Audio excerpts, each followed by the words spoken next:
வணக்கம். கள்ளக்குறிச்சி மாவட்டம் சின்னசேலம் வட்டம் மூங்கில்பாடி கிராமத்திலேருந்து இயற்கை விவசாயி கவிதா பேசுகிறேன்.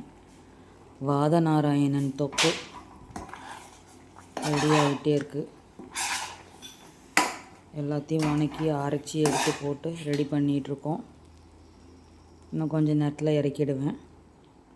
வேணுங்கிறவங்க டிஸ்கிரிப்ஷனில் என்னுடைய வாட்ஸ்அப் நம்பர் இருக்குது, வாட்ஸ்அப் பண்ணுங்கள். கெட்டு போகிறதுக்கு எந்த ஒரு கெமிக்கலுமே பயன்படுத்தாமல் எங்கள் தோட்டத்தில் விளைஞ்ச கடலை எண்ணெயை பயன்படுத்தி மருத்துவ குணம் வாய்ந்த வாதநாராயணன் தொக்கு. அந்த நாள்லாம் வாதநாராயணன் வெளியில் துவையல் செஞ்சு சாப்பிடுவாங்க. ரெண்டாவது முருங்கைக்கீரையோடு சேர்த்து வணக்கி சாப்பிடுவாங்க. இது வாதம் சம்பந்தமான உடல் உபாதைகளை சரி பண்ணும். அதை நான் தொக்காக ரெடி பண்ணி சேல் பண்ணிகிட்ருக்கேன். வேணுங்கிறவங்க வாட்ஸ்அப் பண்ணுங்கள். நன்றி. இறை சக்திக்கு கோடான கோடி நன்றிகள்.